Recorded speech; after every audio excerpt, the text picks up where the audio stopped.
Hey everybody. Hi, I'm Nicole Rodrigues, and today I'm going to show you how to do DIY screen printing and how to put together a zine.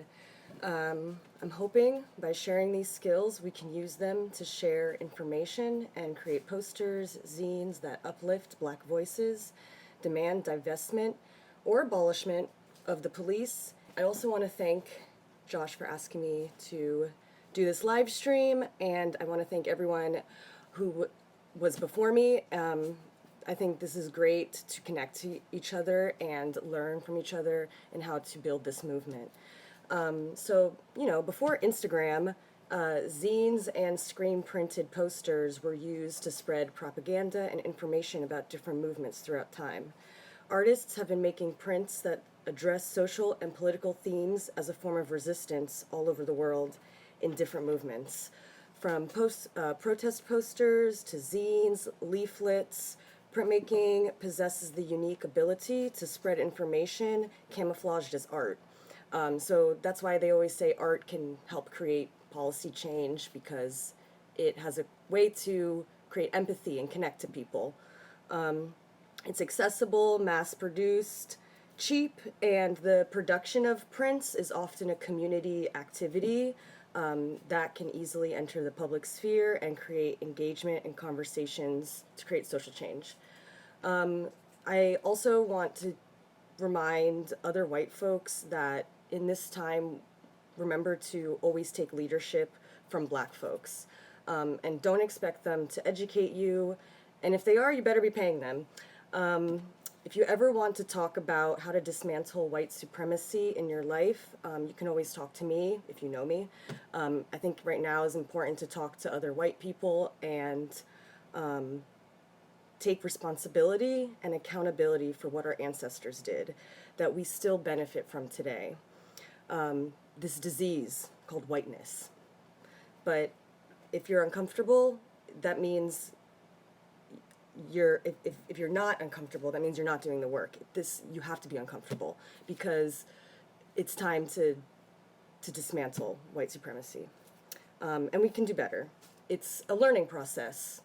How else are we going to create change if it's not for these processes? So at the end of this demo, I'm gonna provide some call to action for white folks, like things that they can do.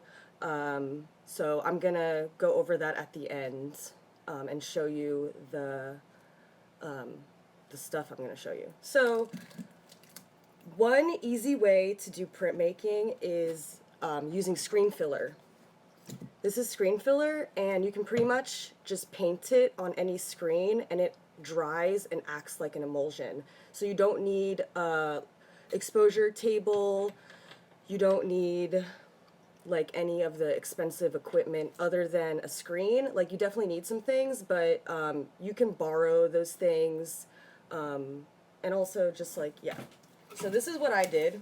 I did this before. It says abolish the police. I don't know what, yeah. So I pretty much just printed out my message that I want to say. Here's another example, great messages. And I put it underneath the screen so that I could see it, and then I just traced the letters. When you do this on your screen, remember that you're gonna be screen printing like this. So make sure the words are the right way. You don't want it to be backwards. So think about that when you're painting your words. So what you are gonna do is paint the words with screen filler, and I put it in front of a fan. I did this morning at like 11 o'clock, and it seems to be already dry. And I didn't do it all over the place because I don't want to like have big blotches of wet screen filler. So I just put tape around. I put tape on this side, actually, the back side, around the spaces that I don't want ink to come through, because you're essentially just making a stencil. I got my ink, spatula, and a squeegee. So I'm gonna see if I could, oh, and then I have some pink paper that I'm gonna print this on. So I'm gonna show you how to do that, and then I'm gonna show you really quickly how to make a zine.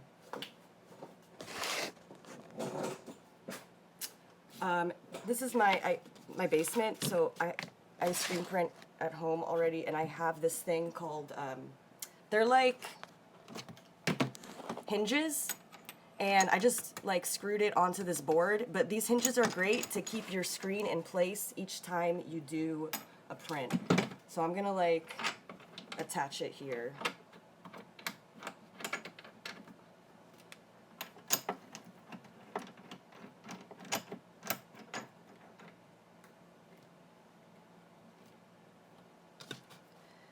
I'm going to put like a layer of ink at the top, which I'll show you.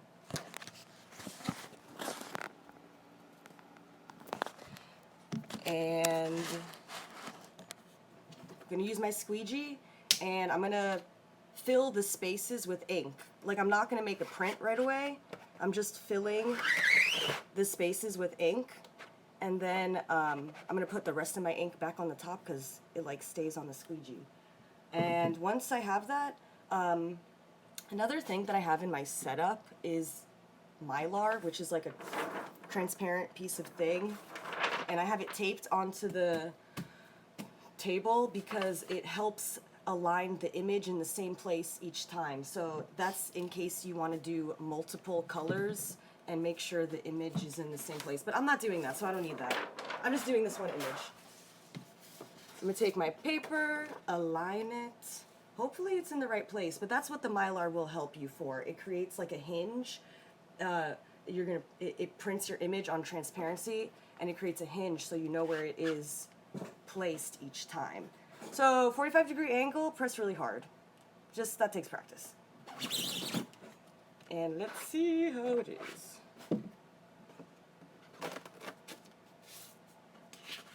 Alright, it looks a little crazy. I'm not gonna lie, but that's mostly because the screen is a little, it's overused. But that's essentially the process.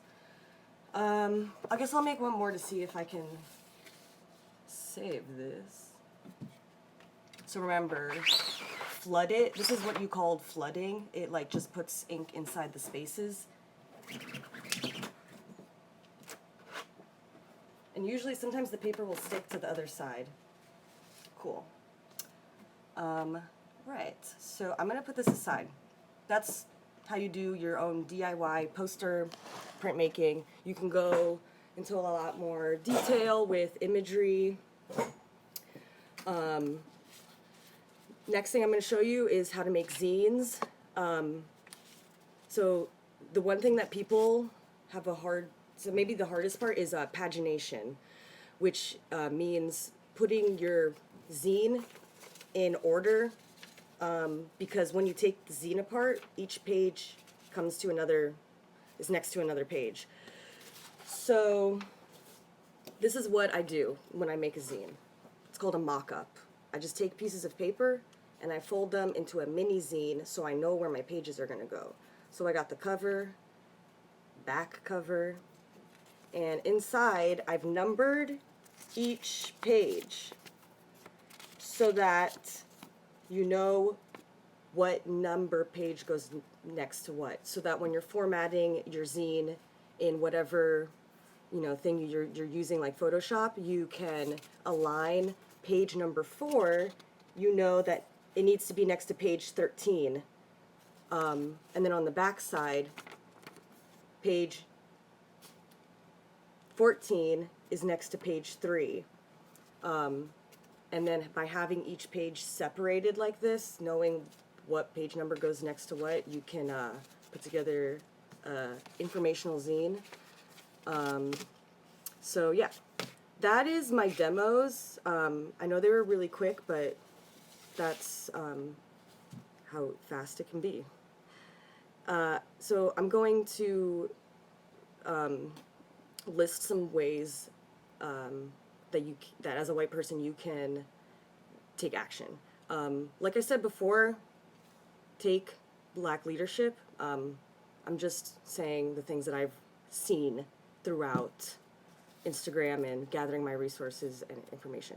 So number 1, I think, is super important. Invest in black communities. Put your money where your mouth is and pay some reparations. We hope that one day reparations will be state sanctioned, but until then, we gotta take care of each other. So donate to Black folks directly, as well as grassroots organizations, bail funds, etc. Some Black-owned screen printing businesses in Philly that are awesome is Philadelphia Printworks, Two Mind Press. So go look into those businesses and support them. Another thing you could do is mutual aid, and that can range from delivering food to families that can't access the free distribution food thing. Sorry, I'm like reading this. Oh, cool. All right, nice. Community support, funds, jail support. Those are all like mutual aid things. Just a few. You could always do more. Check in on each other. Another thing you can do is educate yourself, which is in itself a privilege. As Angela Davis would say, in a racist society, it's not enough to be non-racist. We must be anti-racist. So we have to constantly be putting in the work, always combating racism that you see in your everyday life, and challenge the ways in which you're benefiting from white supremacy. Talk to your racist family members. Engage in hard conversations. No one is born racist or anti-racist. These results are from the choices we make. So being anti-racist, you have to like, that's a choice. You have to constantly be thinking about that. It requires ongoing self-awareness, self-reflection as we move through life. The absence of making anti-racist choices upholds white supremacy. So we have to actively be doing something all the time, not just now, all the time. And it's not going to be easy. It's a lifelong process. Oh, hey, what's up? So, being anti-racist is not just about who you are, but it's also about what you do. So, put your words into actions, and let's get some work done. Thank you so much, Josh, for asking me to do this. I was hesitant at first because I was like, I don't want to center myself, but I think that we could use these skills to create social change, to spread information. Instagram is a great tool, but we also have to remember security culture, and sometimes you could make a little zine with resources, information, things that you don't want to be seen on the internet. So take that into consideration, and thanks so much, everybody. Bye. Thank you.